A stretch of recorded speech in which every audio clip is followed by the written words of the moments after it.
ఇప్పుడు 6.8% ఉన్న జనసేనకే 24 ఇచ్చినప్పుడు 1% కూడా ఓట్లు లేని బీజేపీకి అన్ని స్థానాలు ఇస్తారంటారా? మరి ఇవన్నీ బాగా చర్చలు బాగా ఈ వాదనలు బాగా తెస్తున్నారు. నేనేమంటాను అంటే 2019 ఎన్నికలను బట్టే కదా మరి ఇవన్నీ మీరు మాట్లాడుతున్న అందరూ మాట్లాడేది కూడా. 2019 ఎన్నికల్లో తెలుగుదేశం పార్టీ 152 స్థానాల్లో ఓడిపోయింది. మరి 152 స్థానాల్లో ఓడిపోయినటువంటి తెలుగుదేశం పార్టీకి ఇన్ని సీట్లు ఎందుకు అని బీజేపీ వాళ్ళని ఎవరన్నా అడిగితే ఎవరు సమాధానం చెప్తారా? బీజేపీ వాళ్ళు అడిగితే తెలుగుదేశం సమాధానం చెప్పిద్దా? మరి ఇక్కడ జనసేన వైపు నుంచి ఎందుకు రావట్లేదు సార్ ఆ క్వశ్చన్? ఇప్పుడు మీరు చెప్పింది వ్యాలిడ్ పాయింట్, 100% వ్యాలిడ్ పాయింట్. కానీ జనసేన ఎందుకు అలా క్లెయిమ్ చేసుకోబోతుంది? నిన్న పవన్ కళ్యాణ్ గారు కూడా చెప్పారు, నాకు కనీసం అప్పుడు ఒక 10 సీట్లన్నా గెలిపించి ఉంటే ఇప్పుడు నేను ఒక 30, 40 అడగటానికి కొంత స్కోప్ ఉండేది. కానీ మీరు అక్కడ నన్ను గెలిపించలేదు కాబట్టి ఈ రోజు మనం 24 స్థానాలకే పరిమితం కావాల్సి వచ్చిందని చెప్పి సాయం చెప్తున్నారు. ఎందుకు మీరు రైజ్ చేసిన పాయింట్ వ్యాలిడ్ పాయింట్ కాబట్టి వాళ్ళు ఎందుకు ఆ క్వశ్చన్ చేయలేకపోతున్నారు టీడీపీని? పవన్ కళ్యాణ్ ఒక పనికి బారిన వాదన తీసుకొచ్చాడు.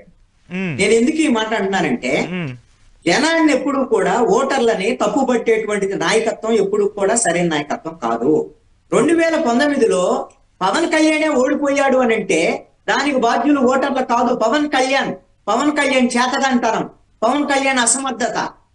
ఓడిపోయావు, 2019లో ఓడిపోయావు, నువ్వు ఓడిపోయావు, పార్టీలో అందరిని ఓడించి అయిపోయింది. మరి 2019 నుంచి ఈ 4.5 సంవత్సరాలు ఏం చేసావు పవన్ కళ్యాణ్? రాష్ట్ర వ్యాప్తంగా అడిగిన వాళ్ళ ఓటర్లు అడిగితే, జనసేన అడిగితే ఏం చెప్తాడు? అప్పుడప్పుడు సినిమా షూటింగ్ మధ్యలో వచ్చి కొన్ని ప్రోగ్రామ్స్ చేసి వెళ్తే రాజకీయ పార్టీగా జనం ఎవరు అంగీకరిస్తారండి? మీరు 4.5 సంవత్సరాల పాటు బలాన్ని పార్టీని పెంచుకోకుండా నువ్వు ఈ రోజున తోక పార్టీగా తెలుగుదేశం ఎన్ని సీట్లు ఇస్తే అన్ని సీట్లు అంగీకరించేటువంటి విధంగా చేసి, మీరు నాకు ఆ రోజున 10 సీట్లు కట్టబెట్టలేదు కాబట్టి నేను ఇప్పుడు 25 సీట్లకు నేను అంగీకరించాను అని ఈ విధమైనటువంటి తప్పుడు మాటలు మాట్లాడితే పవన్ కళ్యాణ్ ఈ రోజున జన సైనికులు ఎవ్వరు కూడా పవన్ కళ్యాణ్ అంగీకరించేటువంటి పరిస్థితి లేదు. 24 సీట్లు అంగీకరించినటువంటి దాని మీద ఇది తెర వెనక ప్యాకేజీ ఉంది కాబట్టి ఆయన ఒప్పందం చేసుకొని వచ్చి మామే రుద్దుతున్నాడు ఇది అనేటువంటి దాని మీద ఈ రోజున పవన్ కళ్యాణ్ మీరు ఎవరైనా, నేను నిన్నటి నుంచి 2 రోజుల నుంచి అనేకమైనటువంటి ఫోన్ కాల్స్ అండి. వాళ్ళు ఒక్కటే, నేను ఎన్ఆర్ఐస్ కూడా చాలా మంది ఫోన్ చేశాను. ఇంత తడిగుట్టతో గొంతు పోస్తాడు పవన్ కళ్యాణ్ అని మేము నమ్మి ఉండలేదు. పవన్ కళ్యాణ్ నమ్మాం. 10 సంవత్సరాలన్నా కూడా ఇప్పటికీ కూడా తోక పార్టీగా తెలుగుదేశం పార్టీ దగ్గరికి వెళ్ళి 24 సీట్ల దగ్గరకు అంగీకరించారంటే ఏ ముఖం పెట్టుకొని వెళ్ళి ఓట్లు అడగాలి? రేపు పొద్దున జనసేన పార్టీ తరఫున కనీసంగా ఇప్పుడు విడిగా పోటీ చేస్తే 2019లో రాలేదు, పనిచేసాము. ఇప్పుడు రాష్ట్ర విభజన తర్వాత మొదటిసారి తెలుగుదేశం జనసేన బీజేపీ కూటమి చూశారు. అప్పుడు జనసేన ప్రభుత్వంలో లేదు. ఇప్పుడు తర్వాత వైఎస్ఆర్ కాంగ్రెస్ పార్టీ ప్రభుత్వం చూశారు. జనసేన ఇప్పుడు చూసేదానికి అవకాశం ఉంది కదా, ఆ ప్రయత్నం ఎందుకు చేయలేదు నిజాయితీగా? ఇది చేయకుండా ఈ రోజున అతను ఎడైన ఎజెండా పెట్టుకొని ఈ రోజున జన సైనికులు మొత్తాన్ని కూడా, కాపు ఓటర్ల మొత్తాన్ని కూడా తెలుగుదేశం పార్టీకి తాకట్టు పెట్టి కాపు ఓట్లన్నీ కూడా తీసుకొచ్చి తెలుగుదేశం పార్టీకి ఓట్లు వేయమంటే 24 సీట్లకి మొత్తం కాపు ఓట్లన్నీ ఎట్లా మీకు వెయ్యాలి అనేటువంటి దాని మీద వాళ్ళు ప్రశ్నిస్తున్నారు. పవన్ కళ్యాణ్ స్ట్రెస్ చేస్తున్నటువంటి అంశం ఏంటి ప్రధానంగా? నిన్న ఓటు సీట్ల ప్రకటనప్పుడు కూడా మీరు గమనించండి, తెలుగుదేశం పోటీ చేసే చోట లేదా బీజేపీ పోటీ చేసే చోట జన సైనికులందరూ ఓటు వెయ్యాలి, ఖచ్చితంగా ఓటు ట్రాన్స్ఫర్ కావాలి. నువ్వు ఖచ్చితంగా ఓటు వాళ్ళకి ఇచ్చేయటానికి నువ్వు ఒప్పందం చేసుకొని వచ్చి ఓటర్లందరినీ కూడా జన సైనికులందరినీ కూడా నువ్వు ఒక రకంగా తాకట్టు పెట్టి ఈ రోజున నువ్వు ఓటు వేయాల్సిందంటే ఎట్లా వేస్తారు? వాళ్ళు కోరుకున్నది ఒకటేనండి. ఈ రోజున జన సైనికుల కోరిక ఏంటి అంటే కనీసంగా 3వ వంతు సీట్లు కావాలి. 58, 60 సీట్లు కావాలి అసెంబ్లీ సీట్లు. కనీసంగా 6 నుంచి 8 పార్లమెంటు సీట్లు కావాలి. పవన్ కళ్యాణ్కి ముఖ్యమంత్రి కావాలి. అది 5 ఏళ్ళు కాదు, కనీసం 2 ఏళ్ళు 2.5 ఏళ్ళు ముఖ్యమంత్రి కావాలి. ఇది వాళ్ళు కోరుకుంటున్నటువంటి అంశం. నువ్వు ఇప్పుడు కాలేదు, ఇంకా మరి నువ్వు ఎప్పటికీ 24 అయిపోయింది. తర్వాత అసలు ఏంటి పరిస్థితి? ఇప్పుడు మీరు గమనిస్తే తెలుగుదేశంతో పొత్తు పెట్టుకున్న తర్వాత నేను 29లో అవుతానో లేదా 34లో అవుతానో అంటానికి అసలు తెలుగుదేశం పార్టీ పొత్తు పెట్టుకున్న తర్వాత జనసేనని ఎంత మేరకు బతకనిస్తుంది? అసలు పవన్ కళ్యాణ్ మళ్ళీ గెలుస్తాడా లేదా, అసలు జనసేన మిగులుతుందా లేదా అనేటువంటి ఆందోళన కూడా కొంతమంది జన సైనికులు వ్యక్తం చేస్తున్నారు. ఎందుకంటే ఈ విధమైనటువంటి పవన్ కళ్యాణ్ ఎక్కువ సీట్లు గెలిచినా మరి రేపొద్దున సీఎం సీట్ అడుగుతాడు.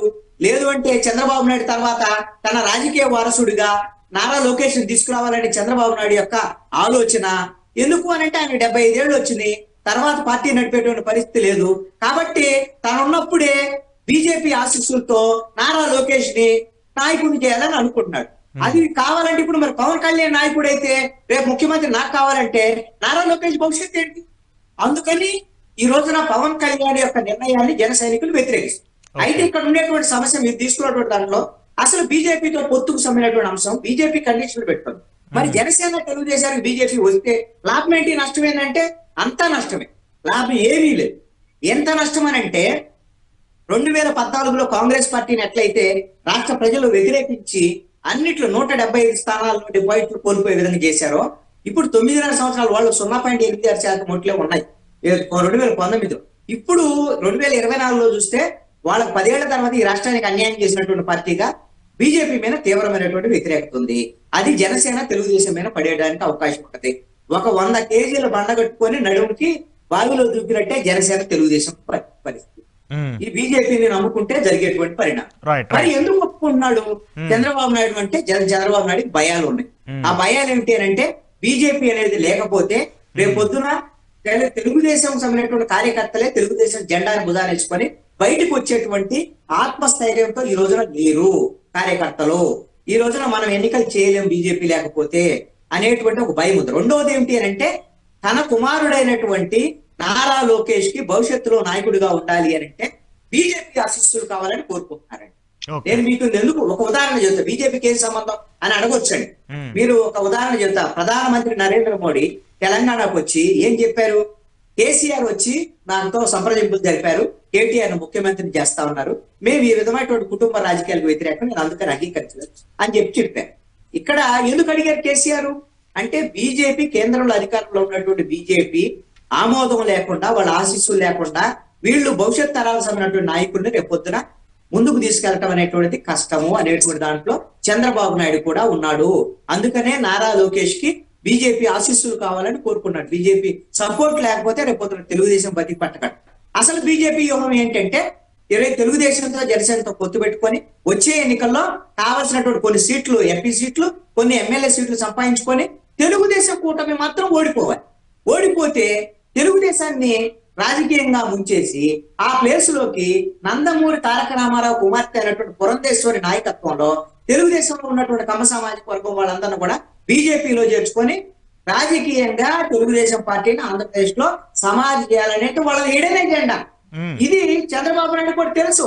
తెలిసి కూడా గత్యంతరం లేక ఈ రోజున భయం కొద్దీ ఈ రోజున తెలుగుదేశం పార్టీ బీజేపీతో పొత్తుకు అంగీకరిస్తున్నటువంటి పరిస్థితి ఉంది. 2014 అంటే కాంబినేషనే మళ్ళీ రాబోతుందండి, దాంట్లో ఎటువంటి సందేహం లేదు. ఆ కాంబినేషన్ ఆ రోజు ఇట్ కాంబినేషన్ కదా, మరి ఇప్పుడు కూడా మళ్ళీ గెలుస్తారేమో అని అందరూ అనుకుంటారు. కానీ నాకున్నటువంటి సమాచారం ఏంటంటే 2014లో తెలుగుదేశం గెలపడానికి బీజేపీ జనసేన ఎంత ఉపయోగపడ్డాయో ఈ రోజున 2024లో బీజేపీ వల్ల తెలుగుదేశం ఓడిపోబోతుంది. జనసేన ఓటు బీజేపీకి తెలుగుదేశానికి ట్రాన్స్ఫర్ కావటం లేదు ఉన్నటువంటిది నేను పరిశీలించినటువంటి దాని ప్రకారం.